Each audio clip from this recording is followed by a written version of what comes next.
Portanto, cavalheiros e senhoras, vamos então agora convidar para a mesa a arquiteta Ana Luísa Domingos, penso que é arquiteta, o engenheiro Jorge Carvalho, portanto, a arquiteta Ana Luísa Domingos da Câmara Municipal de Lisboa, que está envolvida na elaboração da Carta de Cadastro Predial Georreferenciado do município de Lisboa, que está em curso, o engenheiro Jorge Carvalho, da Universidade de Aveiro, investigador, e o engenheiro Carlos Ferreira, da Câmara Municipal de Oliveira das Meias. Portanto, nós agora o que vamos fazer aqui é iniciar um período de debate, em que vamos dar a primeira palavra aos convidados para o debate, pedindo, portanto, intervenções curtas, que venham complementar o que foi dito pelos outros intervenientes, pondo inclusive questões, e quando já não houver aqui mais debate na mesa, vamos abrir para a sala, está bem? Obrigada. Portanto, eu vou passar a palavra à Ana Luísa Domingos. Muito boa tarde. Pronto, eu queria começar por dar os parabéns à apresentação do colega de Mira, porque retratou uma realidade muito parecida com o município de Lisboa. Por isso, o percurso que tem feito na Câmara de Mira tem sido muito parecido com o próprio município de Lisboa. Embora sejam municípios muito distantes, pelos vistos, o problema do cadastro é igual. O colega falou do futebol, eu vou falar mais ou menos do comboio. Por isso, em 2007, nós começámos por tentar aplicar o Sinergic e constituímos um grupo, Finanças, um grupo técnico, Finanças, IRN, liderados pelo IGP. E realmente foram feitas reuniões quinzenais, por isso o ano 2007 foi um ano muito produtivo, reuniões quinzenais, o IGP fez um trabalho excelente a nível de relatórios, atas, fez um documento em que sistematizou a aplicação do Sinergic, descascámos o Sinergic todo. Foram feitas reuniões com os presidentes de junta de freguesia de Alcântara e Prazeres e, por isso, houve muito empenho, estava toda a gente muito motivada, foram criadas salas para receber todos os elementos e para dar apoio à população. Entretanto, no meio dos trabalhos, começou a surgir alguns problemas em relação à parte dos dados, à troca de dados que as várias instituições tinham de trocar. Então, foi definido que seria interessante criarmos um protocolo entre as 4 entidades, de forma a que ficasse perfeitamente claro o que é que poderíamos fornecer entre uns e outros. Esse protocolo teve 4 versões, foi aceito por todos, a nível técnico, e desde 2007 até agora não foi assinado, por isso o Sinergic, por isso não avançou, por isso o comboio não chegou a sair da estação. Como o comboio não chegou a sair da estação, foi decidido a nível do município, pelo Sr. Vice-Presidente, arquiteto Manuel Salgado, que nós tínhamos de ter cadastro de qualquer forma. E então, como tínhamos de ter cadastro, foi definido que iríamos fazer então um esboço de cadastro predial, chamamos esboço porque é mesmo isso, é um esboço, em que faríamos o limite geométrico da propriedade, a georreferenciação de todos os registros prediais, que são cerca de 60 mil, e a georreferenciação de todas as matrizes prediais, que são cerca de 300 mil. E é esse trabalho que neste momento está em curso. E para culminar esse trabalho, foi desenvolvido um site, uma aplicação, que está disponível internamente no município de Lisboa, em que poderemos verificar e georreferenciar e localizar todo o cadastro da cidade e com a indicação da matriz e do registro predial. E é precisamente esse trabalho que neste momento está em fase, por isso eu digo que está em curso, porque o cadastro nunca está concluído, porque, pronto, é um processo que está sempre em mudança. Na minha opinião, o que falhou é o problema da interoperabilidade, que, pelo visto, deve ser uma palavra muito difícil e, por isso, ninguém consegue levar lá para a frente. Pronto. E se calhar temos de mudar a palavra, pode ser que consigamos. E o problema é realmente a partilha de informação, por isso, neste momento, o cadastro é feito por todos.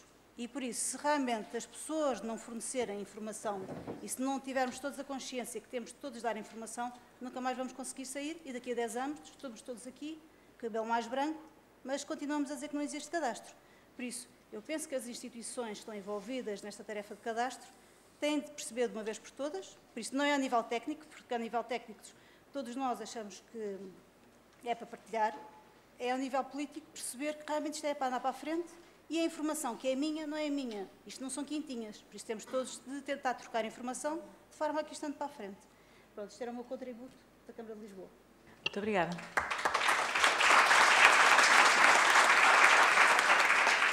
Então passo agora a palavra ao professor Jorge Carvalho, da Universidade de Aveiro.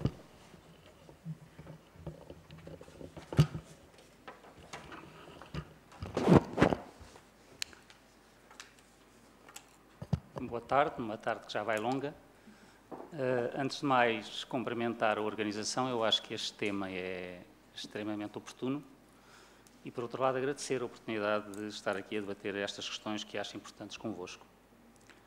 Eu encontrei aqui e fiquei satisfeito muito consenso. Primeira é sobre a importância do cadastro. O cadastro é uma informação base, ponto.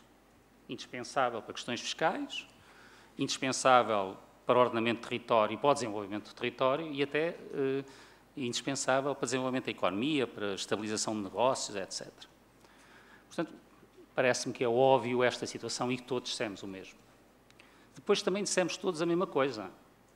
É que o caminho para isto é uniformizar, constituir uma única entidade que se responsabilize por isto, porque articule toda a informação cadastral, porque estabeleça os desígnios, que comece por ir buscar toda a informação que já está feita e que, a partir daí, estabeleça as regras, aproveite as oportunidades dinâmicas que estão instaladas, algum dinheiro disponível e que avance no cadastro, porque todos nós, acho que todos nós dissemos essa indispensabilidade, é preciso tê-lo. Quer dizer, a pergunta é, vale a pena continuarmos a fazer seminários ou temos que começar a fazer manifestações? Porque, digamos, aparentemente estamos todos de acordo com isto. Se calhar ouvem-nos. Evidentemente que isto significa vontade política para enfrentar capelas, porque há interesses que não estão interessados nisso. Não é por acaso que as coisas não avançam. Bem, parece-me que aqui também temos absoluto consenso.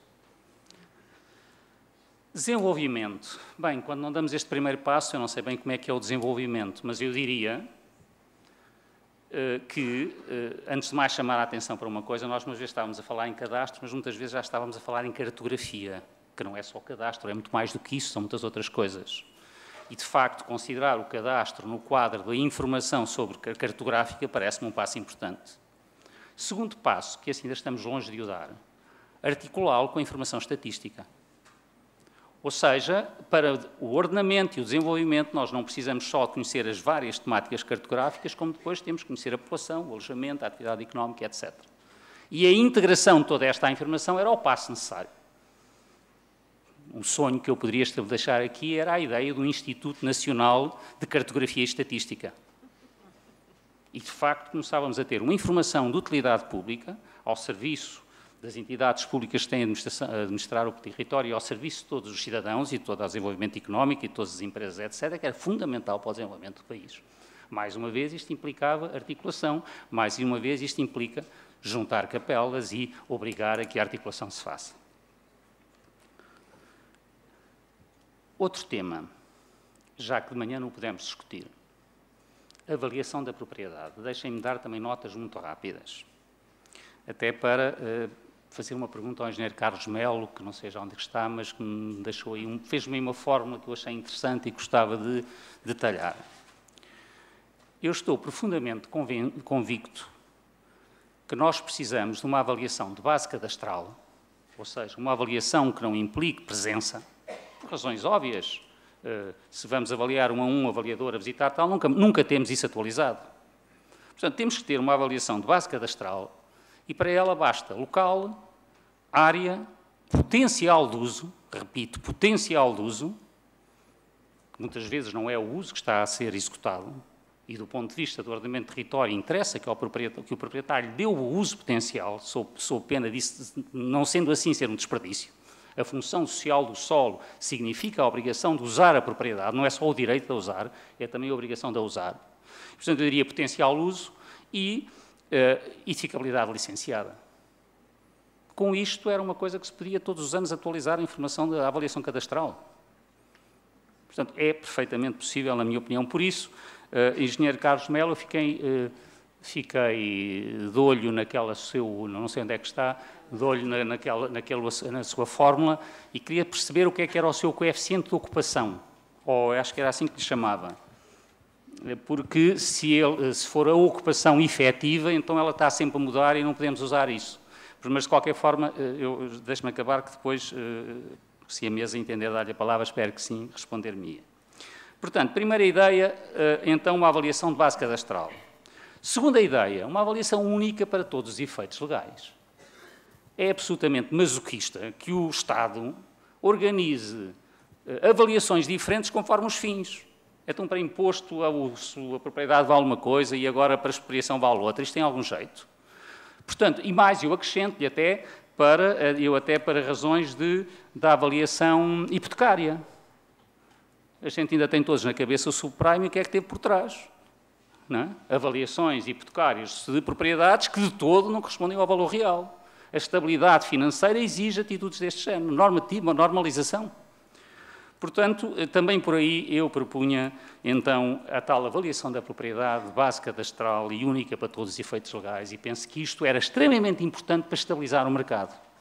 O mercado imobiliário, ao contrário dos outros, é um mercado profundamente imperfeito, exatamente porque não é transparente e sobre ele não há informação. Curiosamente, paradoxalmente, é um mercado que só pode funcionar com uma intervenção forte do Estado que a estabilize.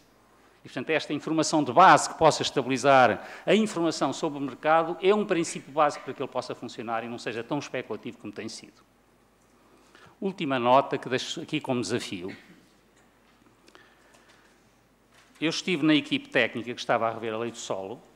Neste momento sei que ela continua, mas apenas com a equipe jurídica. E nós tínhamos uma atitude consensual sobre a tontice que é a nossa dicotomia urbano-rural, como nós dizemos, do ordenamento do território, ou, usando a palavra cadastral, urbano-rústico. É mesmo tonta, e eu acho que é a palavra menor que eu posso aplicar. Não sei se já deram conta às pessoas que não são do ordenamento do território, que se eu estiver a falar aqui de um terreno à volta de Coimbra, se nele não tiver nenhuma edificabilidade, imaginemos um hectare, sem nenhuma edificabilidade, o que ele poderá valer é qualquer coisa tipo 50 mil euros. Se por acaso ele é metido no perímetro urbano, ele passa a valer 1 milhão. Não me enganei nas contas, estou a dizer bem. Com uma densidade média passa a valer 1 milhão. Então, como é isto? Então, vocês já repararam como é que isto desordena completamente o território? Porque onera imenso a possibilidade de edificar aquele solo. Portanto, depois constrói-se na dispersão, vai-se construindo por aí. Portanto, esta ideia de que o urbano decorre do perímetro, que é o que esta dicotomia total, é absolutamente perversa para o ordenamento do território.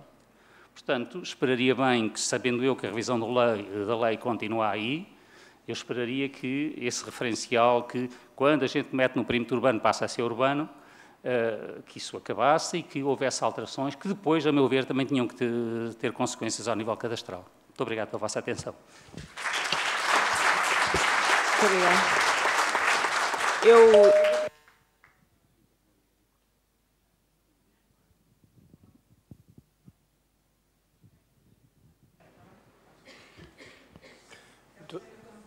Oliveira das...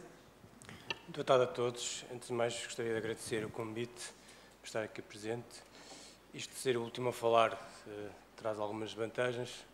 Obviamente que eu concordo com os colegas de mesa que trabalham na mesma área, na minha área, das câmaras municipais. Concordo em grande maioria naquilo que eles disseram. São dificuldades que todos sentimos. Mas eu gostaria de dar o meu contributo numa área que penso que aqui não foi até agora muito debatida. Se bem se lembram, o tema do workshop era cadastros ou infraestrutura nacional de cadastros. Ao longo do dia, os mais diversos intervenientes foram respondendo a essa pergunta. Aliás, foi um apelo que a organização fez e parece óbvio para toda a gente que optaram pela segunda opção.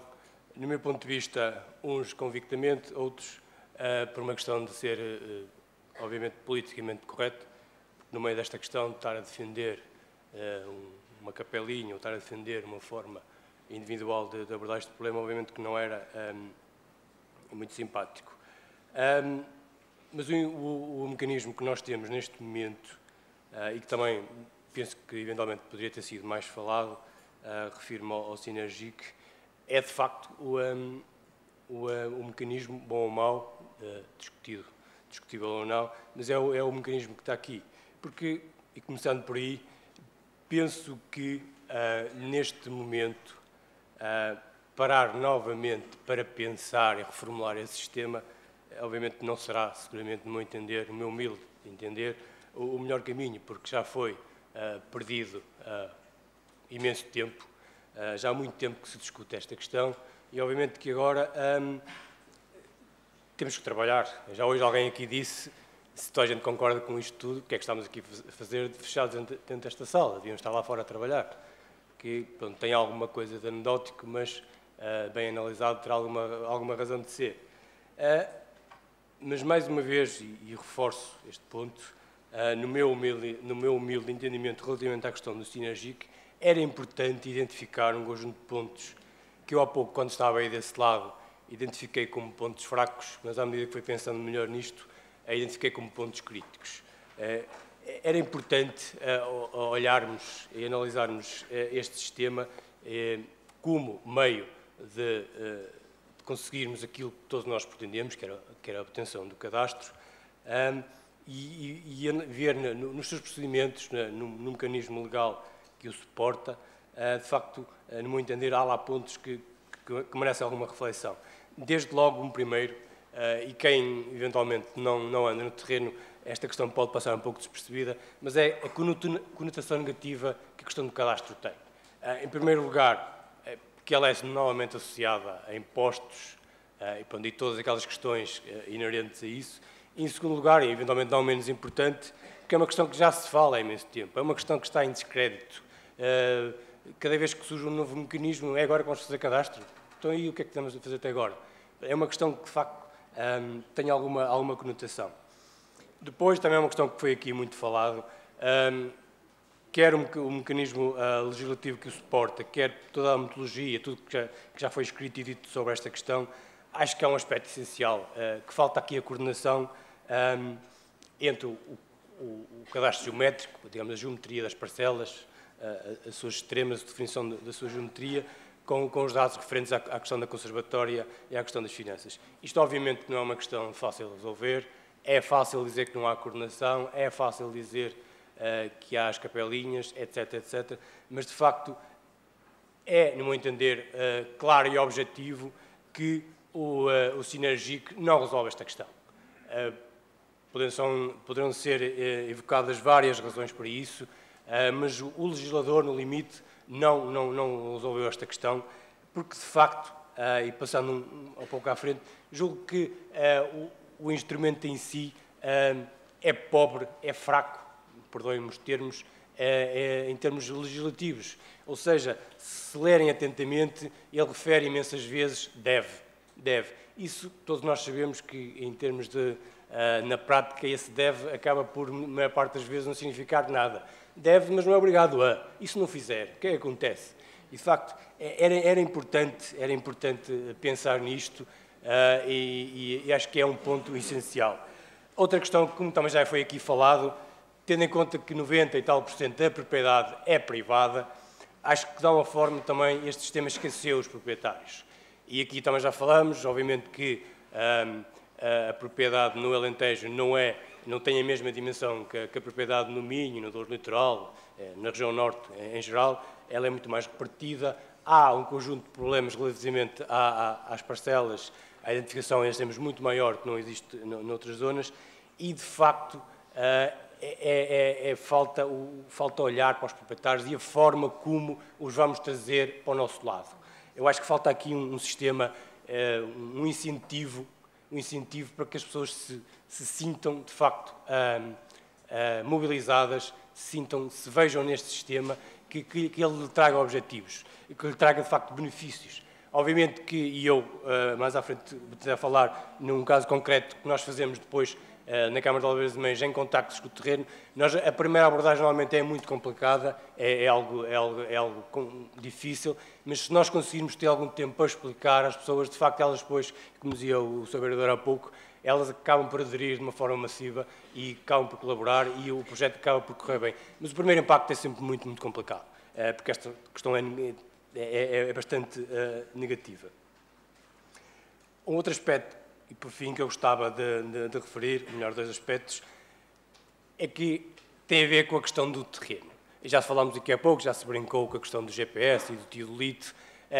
No terreno, as dificuldades de quem anda lá embora eu não seja de facto a pessoa, haverá com certeza quem anda mais que eu, as questões no terreno são muito complicadas, desde extremas que não estão definidas, as pessoas que não sabem onde é que são os seus prédios, as pessoas que não vivem lá, pessoas muito idosas, etc, etc, etc.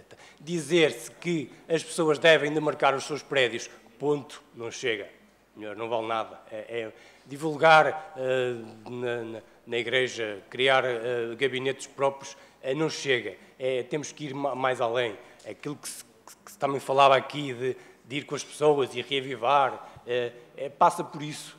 Nós na Câmara de Oliveira das Meias, em certos projetos, estamos, de facto, a localizar, através das juntas de freguesia, os antigos louvados, penso que esse termo não é desconhecido de todos, pessoas que conheciam e trazê-los para nós. E eles andam a percorrer connosco esses terrenos e a identificar extremas.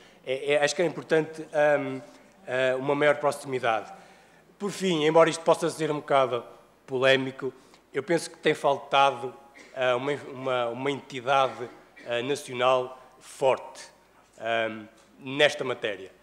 E uma entidade que, obviamente, eu não iria ao ponto de dizer que teria que absorver, espero não sair daqui, absorver as finanças e o registro, obviamente que não passaria por aí, mas tem que ser uma entidade forte, suficientemente forte para conseguir agregar todas estas entidades. De outra forma, será muito complicado. Até porque, isto é uma visão muito minha, as finanças têm um objetivo bem definido, que é cobrar impostos. Não vale a pena andar com demagogia. O objetivo é cobrar impostos. Se tem a base atualizada, se não tem, é uma questão menor. Desde que vão arrecadando os impostos, têm o seu objetivo. A questão da conservatória tem um outro ónus. Há um conjunto de situações, por exemplo, ninguém consegue construir, ninguém consegue meter um processo na Câmara se não tiver a sua parcela devidamente registada. Isso é um entrave, de facto, um conjunto de mecanismos que obrigam a que, de facto, o sistema sobreviva. E aqui o cadastro geométrico acabou por ser um bocado o parente pobre que acabou de ficar um bocado para trás. Ou seja, era importante haver uma entidade. Pronto, como eu disse, estou a ser um pouco crítico, mas é importante, de facto, essas coisas serem ditas, para que se mexam, Agora, eu não tenho, obviamente, a solução, gostaria de ter, mas era importante falar nisto. Só mais um bocadinho. Nós, em Oliveira das Meias, e ao contrário do que possa muita gente pensar, é a minha opinião, é a nossa opinião, temos vindo a trabalhar nisso, na questão do cadastro, em dois grandes aspectos. Pelas câmaras passam todos os dias e muita informação de cariz cadastral e nós, fruto dos desenvolvimentos que temos tido a nível dos sistemas de informação geográfica, GPS, uma gestão documental bastante desenvolvida, conseguimos localizar de uma forma mais ou menos expedita essa mesma informação e registá-la numa plataforma. A plataforma é essa que e aqui é um princípio também de uma forma inovador, mas importante, dentro de uma plataforma colaborativa. O SIG desenvolve plataformas, desenvolve uma plataforma que é disponível para todos os colaboradores que trabalham nela. Toda a informação de cariz cadastral que passa por eles têm acesso para ir a registar. Obviamente depois é supervisionada e de uma forma, mas toda a gente colabora nesta questão. Obviamente que poderão dizer para que é que esta informação serve, o que é que vai servir num futuro sinérgico ou numa futura plataforma nacional. Será que nós estamos a trabalhar de uma forma divergente? Eu penso que não. Estão acautelados aqui um conjunto de princípios que nos parecem para nós basilares e do sustento de toda esta plataforma, desde a própria precisão e georreferenciação desta informação e a recolha da informação mais, dentro de uma lógica simplista, mas o mais, digamos, que é recolhido o estritamente necessário. Penso que essa informação poderá ser e deverá ser de futuro utilizada numa futura plataforma. Para terminar, eu julgo que era importante dizer isto, que é importante meter mãos à obra, porque esta é cada vez mais uma oportunidade perdida. O tempo já passou imenso tempo e era importante, de facto, meter mãos à obra e levar este projeto para a frente. E eu espero ter dado o meu humilde contributo para essa questão. Muito obrigado. Obrigada. E, portanto, vamos agora abrir o debate à sala. Nós temos aí uns fadistas, de facto, de Coimbra à espera, para fazer um espetáculo para nós, portanto, temos que agilizar o debate E, portanto, eu vou passar a palavra ao colega Carlos Melo, visto que ele foi aqui interpelado pela mesa, e depois passa a aceitar inscrições. Ora, boa tarde de novo. Portanto, nesta matéria, em primeiro lugar, antes de entrar novamente em diálogo sobre a questão daquela hipótese de trabalho, gostava de me identificar completamente com as expressões que o colega da Oliveira das Mães acabou de preferir. Portanto, até tanto mais que do ponto de vista tributário, a administração tributária está a fazer a coleta de um tributo municipal e, portanto, não tem nenhuma pretensão de apropriação das competências de gestão tributária. Obviamente estou aqui a falar em termos pessoais e, portanto, manifestamente isso tudo, quanto a mim, e este é um fórum interessante para constituir uma vanguarda de discussão para pôr essas coisas em causa. E acho que, efetivamente, o mal é nunca se pôr nada em causa e mantemos nesta espécie de paz podre que nunca nos leva a lado nenhum. Portanto, e reafirmar, portanto, a minha identificação com muito daquilo que afirmou. Com o professor Jorge Carvalho, não há manifestamente nenhuma discordância de base. O único tempero que eu ponho nesse debate, que eu achava extraordinariamente interessante que fosse desenvolvido, tem a ver um pouco, até também, e traga aí à colação um pouco aquilo que há pouco o engenheiro Armando Góes referiu, que tem um pouco a ver com assustar alguns setores e alguns segmentos da sociedade. A administração tributária, a antiga Direção-Geral dos Impostos, é uma casa essencialmente de financeiros, de juristas, de contabilistas, por aí fora. E teve aqui, logo no início da intervenção da manhã, portanto, os colegas da Pricewaterhouse e de Mateus, a necessidade da monitorização de todas estas análises de custo-benefício. É uma casa que está habituada a lidar com euros e, portanto, aqui aquilo que se associa genericamente como um grande benefício que houve na última reforma do património foi precisamente a associação do valor patrimonial ao valor de mercado, como entendimento que é uma base comumente aceite pelos cidadãos. Naturalmente, aquilo que o professor defende, e que eu agora não pronuncio em termos de estar a favor ou estar contra, ultrapassa um pouco essa percepção do valor de mercado. Eu sou capaz de concordar consigo que o valor de mercado é um mercado imperfeito e, naturalmente, essa discussão necessitará de ser mais aprofundada. Portanto, há aqui um pouco, quando eu há pouco trouxe aqui a referência ao engenheiro Armando Góes, é um pouco de se vamos entrar num valor definido à parte do potencial. O potencial pode ser o potencial para o regadio, o potencial para o sequeiro, o potencial para isto, o potencial para aquilo. O potencial é um conceito que ele próprio também é dinâmico. E, portanto, genericamente aqui o que eu acho é que é importante, efetivamente, aprofundar esse debate. O que é que a gente quer em termos de tributação do património, se é, portanto, porque estamos a falar em termos do património rústico, isso é relativamente pacífico, a questão do potencial, já relativamente ao património edificado, do ponto de vista da sociedade, isso é capaz de ser mais difícil de ser percepcionado, sobretudo porque depois temos que associar isso ao metro quadrado de superfície, ao metro quadrado da área de construção, etc. Portanto, naturalmente esse debate, portanto, há outros autores que também têm vindo a defender essa ideia, portanto, naturalmente eu acho que ela merece ser aprofundada, portanto, com a certeza que ao nível da percepção que eu tenho da receptividade desse discurso e dessa discussão, ao nível de alguns setores mais ligados à finança, é que poderá provocar ao mesmo tempo a mesma reação do que aquela sensação dos 700 mil euros e dos 20 anos. Portanto, é só a nota de atenção que eu deixo para uma necessidade que existe efetivamente esse debate e que se entendam também sobre essa matéria, sobre o que é que se entende como sendo a tributação do património. Eu tenho aqui mais uma inscrição. Agradeço que o colega se apresente.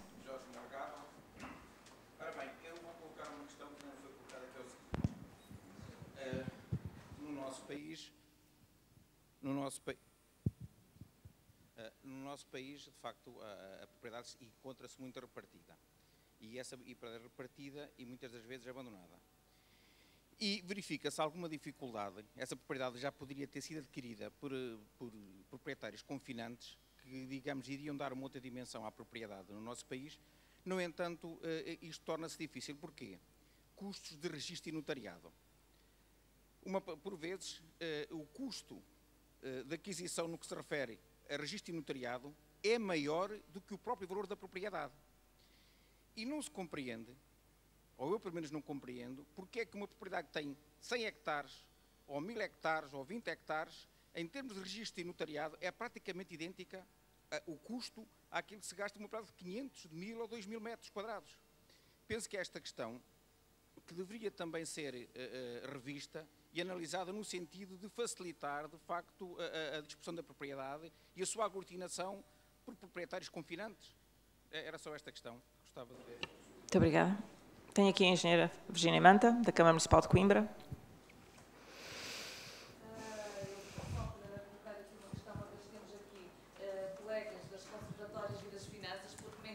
Algumas questões à hora do almoço, pessoas que disseram que eu era a pessoa indicada para falar. Uma que é uma questão que nos toca muito diretamente, nós tivemos agora, já aqui foi falado, um plano de pormenor aqui em Coimbra que foi recentemente aprovado, que tem a ver com o parque tecnológico, e um dos problemas que nós nos debatemos foi precisamente com esta questão da interoperabilidade de dados. Vamos verificar o seguinte: para os limites administrativos em Portugal, é a Carta Administrativa Oficial de Portugal. Por ser uma carta administrativa, são esses limites que são usados nas conservatórias, mas não são esses limites que são usados nas finanças. Portanto, se nós formos usar medir as áreas que correspondem a cada freguesia para depois fazermos mecanismos, fazermos a carta de transformação fundiária, etc., portanto, só aí já não bate certo. Portanto, isto aqui, de facto, tinha que ser feita essa otimização, ser feitos esses registros. Outra coisa, nós, câmaras municipais, se, por exemplo, tivermos que aceder aos serviços de finanças para consultar, nós temos que disponibilizar um colaborador que vai para lá, para a fila, que se for preciso fica lá uma manhã à espera da sua vez para ser atendido. E isto é incompreensível com os custos que estão envolvidos. Por estar ali um funcionário toda a manhã e às vezes não ter informação útil. E ter que lá voltar. Portanto, será possível que com os mecanismos tecnológicos que há hoje em dia, as finanças, por exemplo, as conservatórias, não consigam disponibilizar os dados, por exemplo, a uma Câmara Municipal? É esta pergunta que fica no ar. Quer dizer, isto parece às vezes um país terceiro-mundista. Somos tão bons, ganhamos tantos prémios internacionais por andar a fazer o cadastro da Lua, mas, na realidade, aqui uma coisinha tão simples, vê-se logo a falta de racionalização de meios que há. Eu acho uma coisa inconcebível. Obrigada. Mais inscrições? Não sei se a mesa... tinha ali um colega, peço desculpa. Tinha ali um colega atrás primeiro. José Alves, boa tarde a todos. Eu tenho estado a ouvir esta questão toda do cadastro e é inevitável que nós temos que ter cadastro. Mas há aqui uma grande questão, que também é inevitável. Nós, ainda no país, não tivemos a capacidade de gerar um consenso em torno desta questão. São diversas as situações. Eu ouvi atentamente ali aquela senhora, desculpe, não sei já o nome. Temos finanças, conservatórias, temos a própria organização de gestão do cadastro, o IGP, que andamos todos de costas voltadas. Depois temos a parte florestal, que é assim, eu não posso admitir, uma pessoa se voar pelo país, vê que nós todos estamos todos interligados com as suas casinhas. E, portanto, quando falamos nas IFES, nós não temos um país do norte a sul como a área florestal. Portanto, temos um país completamente repartido em que a parte urbana está encaixada no meio da floresta. Portanto, é uma questão simples criar essa gestão na propriedade. E temos de separar duas coisas. Uma é a parte florestal. E eu sou adepto que na parte florestal tenha que se fazer uma gestão conjunta. E para isso basta um título.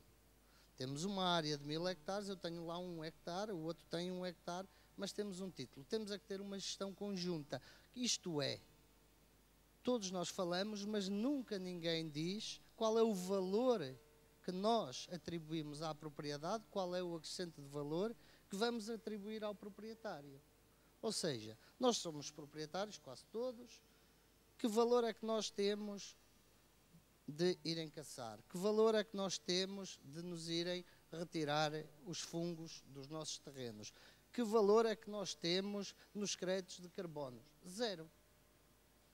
Se pensarmos na parte do proprietário, é lógico que o proprietário não vai querer ter a sua propriedade cadastrada, quer para ele, mas não quer para as entidades, porque depois só vai ter leis proibicionistas. Portanto, numa gestão florestal centrada e congregada e que haja acrescento de valor, nós todos conseguimos gerir uma propriedade em comum. Porque termos um cadastro numa parte florestal em que eu só tenho pedra, que nós, o nosso terreno, ok, é a grande parte florestal, mas depois, se mitigarmos o seu potencial, não é assim tão grande. Está concentrado nas partes litorais, como o resto dos proprietários que só contribuem com a rocha, que só contribuem com o acesso.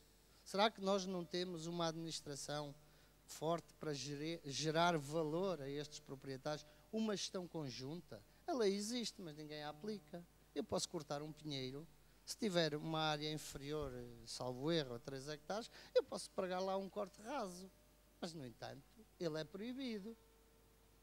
Mas, como é inferior... Portanto, nós temos aqui duas situações. Uma é gerir a propriedade e todos nós sabemos que o cadastro é inevitável. E temos elementos que é só juntá-los. A outra que nos esquecemos é que temos que gerar valor sobre a propriedade.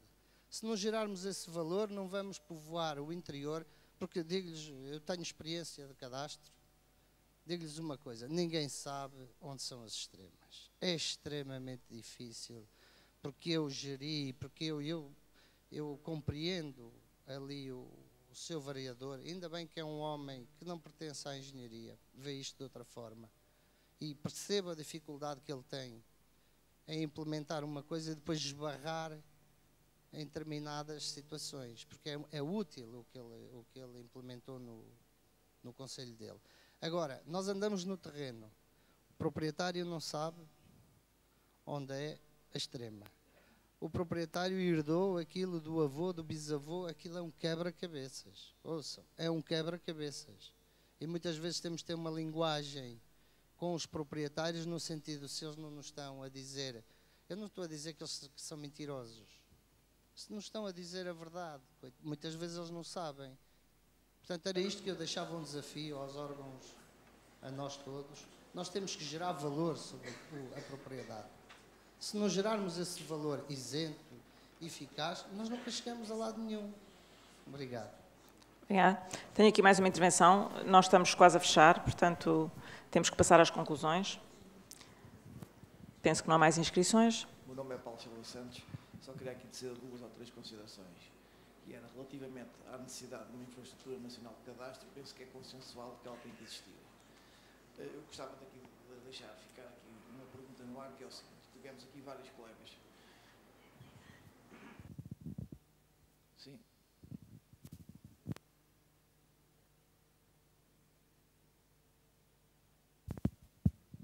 Tivemos aqui vários colegas que trabalhavam na REN, trabalhavam na EDP, portanto, trabalharam ligados à celulose, todos eles manifestaram que, de uma maneira ou de outra, trabalharam em cadastros desde a década de 60, 70, compreendemos todos, de facto, das dificuldades que havia em fazer os levantamentos na década de 60 ou de 70, estou em crer que, pelo menos, com alguma segurança, nos últimos 15, 20 anos, todo aquele trabalho que eles tiveram que desenvolver, portanto, para as suas empresas, a nível de cadastro, tem que ter uma base técnica e uma validade razoável, penso eu. Há que lhes perguntar, ou alguém por eles, qual é a disponibilidade que eles têm de ceder a esse conhecimento que têm, para que esse conhecimento, para que esse trabalho possa ser integrado na construção da tal infraestrutura nacional de cadastro.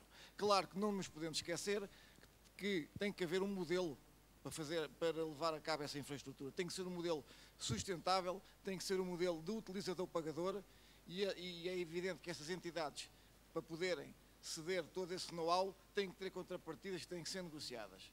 Portanto, penso que é um disparate fazer um trabalho de base como se nunca tivesse sido feito nada. Portanto, e agora só um breve comentário àquilo que o professor Jorge Carvalho portanto, disse sobre a intenção de haver uma avaliação cadastral de todas as propriedades. Eu penso que a propriedade urbana dificilmente será avaliável por modelo cadastral, porque, portanto, os terrenos rústicos são rústicos, também os há com potencial construtivo, mas a propriedade urbana, esse potencial está concretizado, está sujeito ao mercado e dificilmente haverá um valor que possa ser determinado unicamente por base cadastral. Muito obrigado. Última inscrição, Engenheiro João Cordeiro. Tem ali uma inscrição primeiro, Engenheiro João Cordeiro. Muito sintéticas, por favor. E depois o colega. 2 últimas inscrições. Está fechado. Eu não sei se vou a tempo, mas eu há pouco pus uma pergunta que não teve resposta. E agora queria fazer outra. A pergunta que eu pus e que não teve resposta foi se todos os cadastros que aqui estavam a ser feitos e falados e que deveriam vir a ser integrados numa estrutura única, se têm a relação proprietário-prédio ou usufrutuário-prédio. Esta pergunta não teve resposta.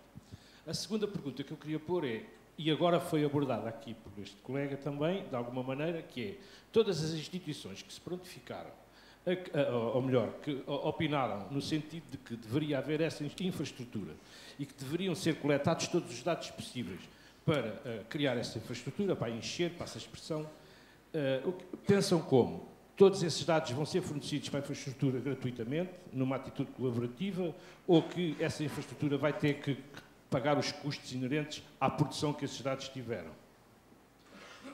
Se alguém me puder esclarecer, eu agradeço. E aproveito a oportunidade para dar os parabéns à organização, quer à organização pela Câmara e pelo Colégio de Lisboa, quer à própria organização da região centro, sempre impecável. Obrigada. Mais a última inscrição aqui. Acho que as suas perguntas vão ficar sem resposta, porque temos que fechar. Eu não posso deixar de pedir ao professor Jorge Carvalho que, pela pertinência, por todos os dias lidamos com isso, que é a correlação que ele fez entre a avaliação e o cadastro, e a importância que isso representa no dia-a-dia. Ou seja, o tema hoje aqui nesta casa era o cadastro, uma infraestrutura nacional de cadastro, e como sabemos no âmbito da avaliação, infelizmente, e eu revejo-me e luto muito para que isso venha a acontecer, que as avaliações tenham, como sabe, há avaliações para diversos fins, há avaliações no âmbito da atividade expropriativa, no âmbito do imobiliário, no âmbito de bens, de penhoras, ao nível patrimonial. Eu penso que isso será outro desafio, enquanto não se conseguir convergir, que também no âmbito das avaliações se consiga pôr um ponto de ordem e falou no problema imobiliário que hoje todos estamos a sofrer, não é? E gostava que se fosse possível, que desse uma nota sobre esse tema. Muito obrigado.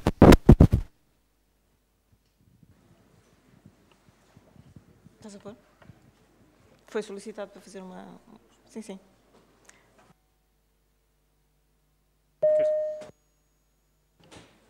Está bom? Tá. Só tem que ser uma nota rápida, claro, que eu não era, nem sequer era propriamente orador, né, nesta situação. Mas, de qualquer forma, primeiro aspecto que eu gostava de realçar. Falar assim, de repente, de uma avaliação única, em pouco tempo, pode levantar um conjunto de complexidades, é natural. Gostava só de clarificar 2 pormenores que são muito importantes. Primeiro, estamos numa sociedade de mercado e uma avaliação, para ser minimamente eficaz e respeitada, tem que se aproximar dos valores de mercado. Não tenho dúvidas nenhumas sobre isso. Senão não funciona. Talvez puxá-los um bocadinho para baixo, numa perspectiva pedagógica, mas tem que se aproximar dos valores de mercado. Senão não funciona. Segundo aspecto, quando nós falamos de imóveis, de repente nós quase estamos a falar de edificabilidade, e antes da edificabilidade há solo. Cada edifício, se eu quiser avaliar com rigor, dificilmente posso fazê-lo sem uma avaliação presencial, ou pelo menos sem ver o projeto, sem saber quando foi o edifício, porque pode estar em bom estado, pode... Agora, o solo é uma situação completamente outra. O solo, hoje, tem um valor essencialmente em função da edificabilidade que nele for permitida. Vocês comparem como é que é valorizado as funções agrícolas e florestais. por valores muito baixos. Vocês reparem que as externalidades ambientais de que estamos sempre a falar e cada vez mais não estão a ser remuneradas. São coisas de função social importantíssimas, mas não estão a ser remuneradas num quadro de propriedade em que é reconhecida a propriedade privada. E, portanto, eu, como agente económico a quem a sociedade reconhece o direito de propriedade, naturalmente o que eu quero é tirar proveito económico da minha propriedade. Tirar proveito chama-se edificar, hoje. Ora, esta edificabilidade decorre dos instrumentos públicos. Ou seja, quanto é que vale o terreno? É quanto o Estado determina que vale. Porquê? Porque é o Estado que determina a edificabilidade. E isto é uma pescadinha de rabo na boca. E, portanto, se os instrumentos fixarem edificabilidades médias, é aí que entra aquela história da perequação e umas coisas dessas. Se fixar edificabilidades médias, então é muito fácil fazer uma avaliação automática. Em que local faz, que área tem, aplique-lhe o índice médio, sei quanto é a edificabilidade. E, portanto, avaliar o solo de uma forma automática é facílimo. É uma forma facílima. E mais, e pode ser sempre atualizada. Está a aumentar, sobe, está agora a diminuir, estamos em crise, baixa. Portanto, é muito fácil haver uma atualização anual. E para efeitos fiscais seria muito mais interessante que a fiscalidade incidisse sobre o solo que sobre o edifício. Porquê? Porque eu estava a estimular o proprietário a dar um uso social útil ao edifício. Vamos ver um exemplo. 3 lotes, assim em fila, numa zona toda infraestruturada. Aqui este tem uma casa boa, este tem uma casa má e este não tem casa nenhuma. Do ponto de vista do ordenamento do território, aquele que está a cumprir bem a função é o que tem uma casa em bom estado. E é o que é penalizado fiscalmente. Toda a fiscalidade tem premiado o imobilismo e tem penalizado a iniciativa, curiosamente, numa cidade de mercado. Portanto, isto é perverso. E, portanto, quer a classificação do solo, que é ele que a valoriza, quer depois todo este processamento é absolutamente perverso. Portanto, é perfeitamente fácil, se distinguirmos o imóvel edifício do imóvel solo, ter uma fiscalidade sobre o solo e ela ser, de uma forma sistemática, sempre atualizada, etc., com um grau de rigor muito grande. Aliás, reparem que as avaliações do IMI, que agora funcionam para coisa, que até não funciona nada mal, aproximam-se mesmo dos valores de mercado, às vezes há um desvio ITL, mas funcionam bem. Está à prova que é possível. E, portanto, mas este é de facto um outro mundo, nós estávamos mais sobre cadastro, nós estávamos sobre avaliação, e sobre cadastro eu acho que está tudo dito, ali o nosso companheiro de mira disse o suficiente para nos emocionar e mostrar que é possível levantar o cadastro mesmo. Mas isso só para prédios garantidos muito baixo. O próprio conceito urbano é um conceito público de potencial de uso e que seja utilizado sistematicamente. Se, entretanto, é evidente que depois para tudo, todos nós sabemos que pode inverter, eu meto lá uma estufa e consigo... Está bem, mas o solo em si não é o que dá a estufa, isso é outra conversa. Portanto, não é nada impossível entrar em critérios técnicos que me possam fazer avaliações comparativas de terreno e considerar como é que o mercado os avalia. Cuidado, existe sempre, nós estamos numa cidade de mercado. E agora há uns campos em que nem mercado há, porque ninguém compra nem vende solo. Então aí que funciona o critério técnico. Não é? Portanto, eu acho que isto é perfeitamente política, assim, haja vontade de avançar por estes caminhos fáceis, porque a gente inventa as complexidades, e ainda agora estávamos a dizer, mas as entidades não se põem em consenso, então nós não temos um governo. Não é o governo que tem que pôr as entidades em consenso. Tem que se entregar a uma entidade e fazer a entidade, que estabelece critérios, eles são aprovados e têm que ser aplicados. Quer dizer, nós não nos podemos demitir disto, ou melhor, nós como cidadãos acho que não podemos demitir-nos de exigir isto. Portanto, eu acho que os caminhos são possíveis e estão aí, e nem sequer aqui há contradições ideológicas, é uma questão puramente operativa, é uma questão de utilizar a racionalidade básica e organizar o Estado, que é o que temos que fazer. Muito bem. Sim, senhor. Bom, caros colegas, vamos encerrar aqui esta mesa, vamos passar à sessão de encerramento. Eu quero lembrar que depois temos um pôr do sol com doces regionais, pôr de lua, com doces regionais e fados de Coimbra. Portanto, não se vão embora, fiquem, são os fadistas que ficam tristes para ter vindo aqui e não ter público.